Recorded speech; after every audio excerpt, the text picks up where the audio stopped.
Did you stab him though? Yeah, I stabbed him. Damn. Where? The chest. Ooh. Like once or more than once? Once. Oh, you did once. So this was a mistake. Yeah. Oh my goodness. Hello, I'm Kïlled.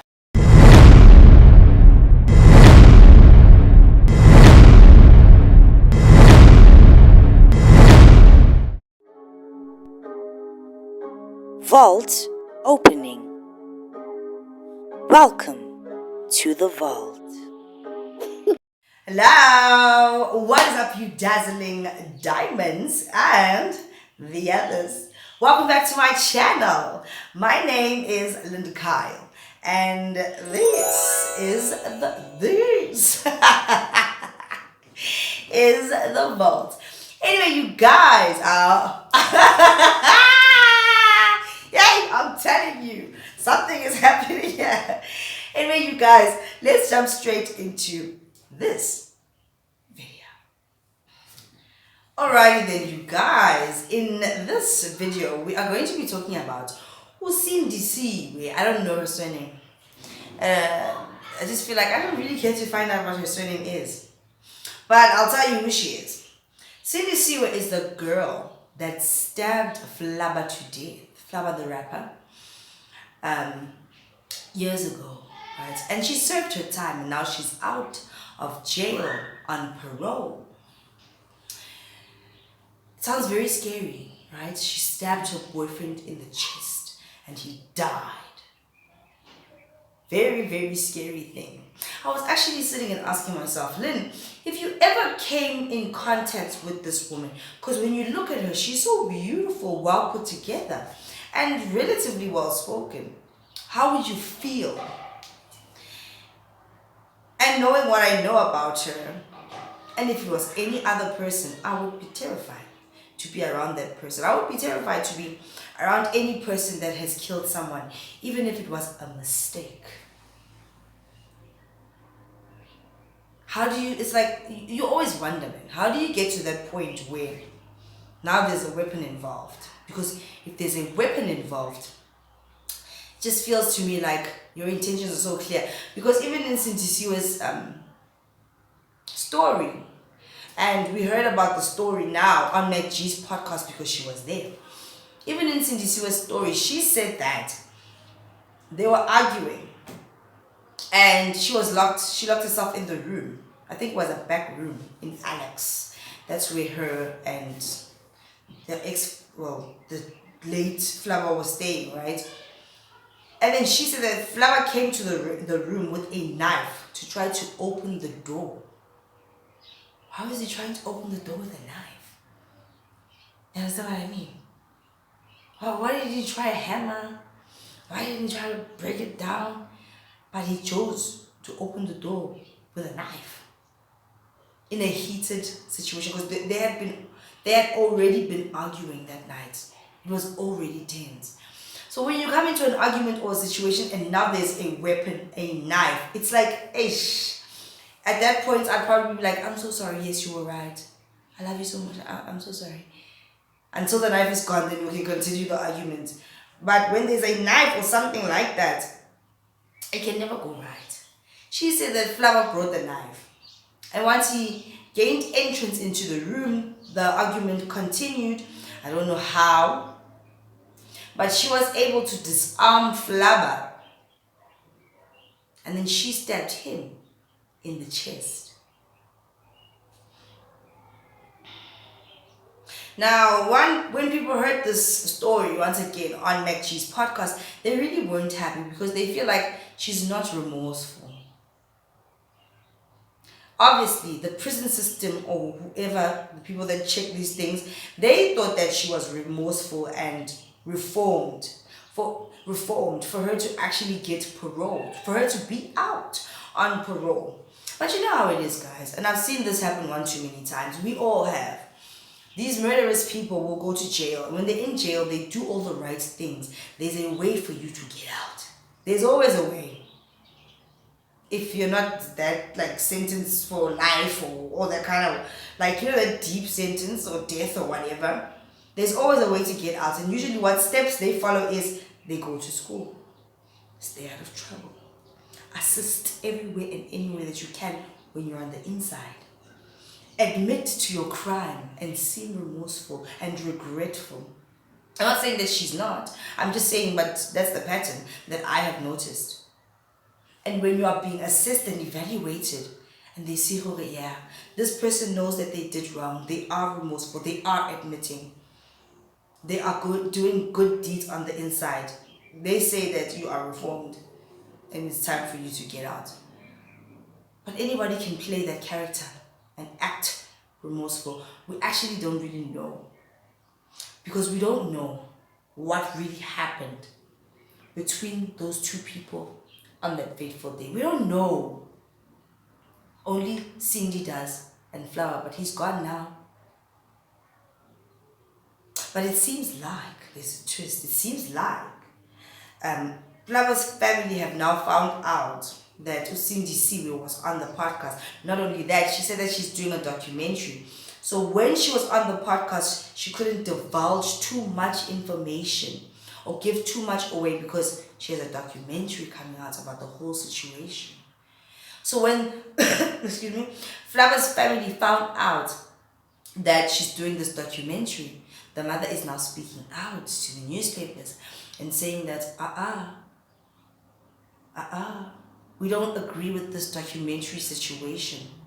As a matter of fact, she says, Sindisiwe better start speaking about what actually really happened on that day. So you see, even Flaba's people, family, mother, think it's deeper. And they don't believe that she's remorseful. They don't believe that it was a mistake. Do you believe that it was a mistake? When you put the pieces together? I'm not saying it was or it wasn't. I'm just saying, wow, the situation is just so weird. And isn't it crazy how killers, these days, they become celebrities. They become famous for their crimes, for their murderous ways. As long as they say they're sorry and they've done well inside, they'll get out. But criminals are getting famous because of their crimes, especially murderers or serial killers. Look at the Jeffrey Dahmer situation. That guy's been dead now for years. But he's so famous now because of what he did then. And this does happen with a lot of people. On TikTok, there are teenagers that have killed their parents. Some people, like some of the cute boys, the killer cute boys, become famous and TikTok sensations while they're behind bars, all because they are cute. They look nice. Therefore, it's like, can't we just forgive him because he's cute? No, what do you mean? He killed someone. They killed people. But this world is dangerous. This world belongs to the dark Lord. They are dark Lord. He's not my Lord. He will never be my Lord. He's trash. But it belongs to him, Satan, the king of this world. Because murderers are celebrities. They're glorified. Let's just face it. Why so many documentaries on these things? Why do killers get so many documentaries? I understand, give them a chance, they're out now. But I was just saying in the beginning of this video, if I was to be in the presence of a killer, even if they reformed, apparently, allegedly, I wouldn't be comfortable. Even if the person says it was a mistake and the authorities say now they're reformed, I still wouldn't be comfortable. I'm always going to have it in the back of my mind, hello? And that has happened in some cases where they were reformed, but then they do it again. You understand what I mean? And I think with Sindisiwe, it was the way that she was talking.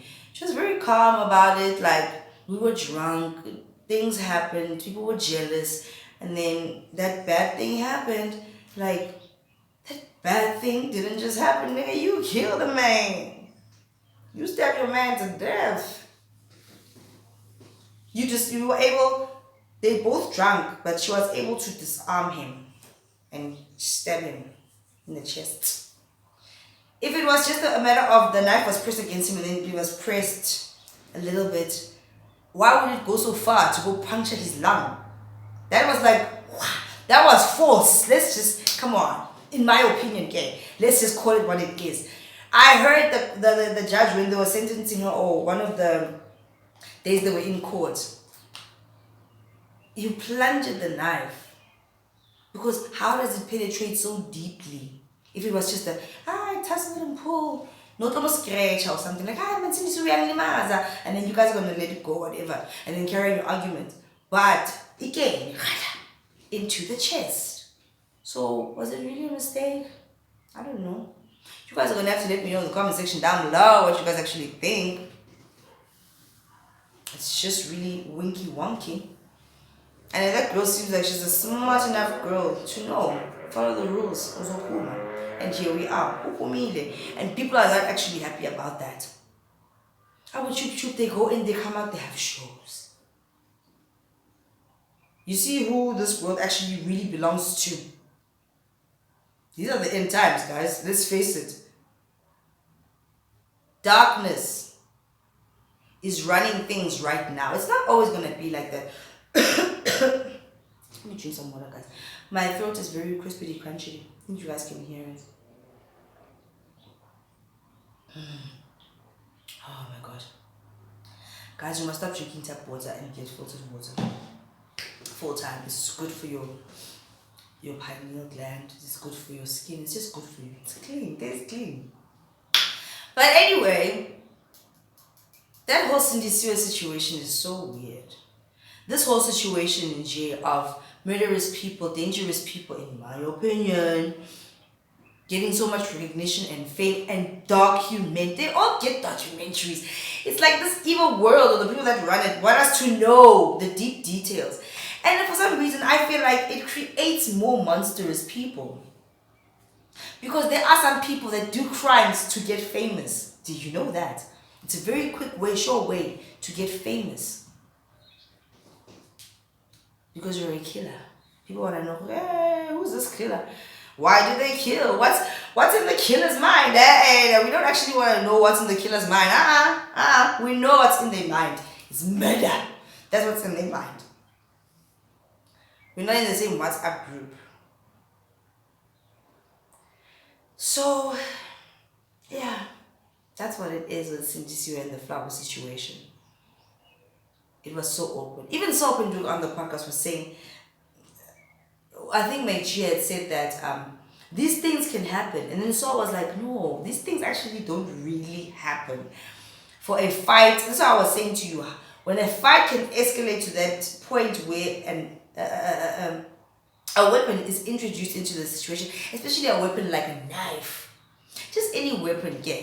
It's not even like, oh, Sindisiwe killed Flaba with a screwdriver that was just laying on the table, or a piece of a mirror that was there. No, it was a knife that came from the main house in the kitchen. Even though she says Flaba came with it, I really don't know. I wasn't there. She's so strong to disarm him. You know?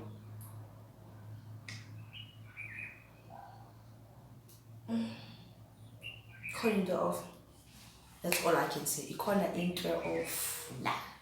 But it doesn't matter now because she's out on parole. And she's going to do the documentary and she's going to make money. She's going to live her life and everything is going to be great. Right? Condolences to Flaba's family, and I'm so sorry that they have to relive this thing now.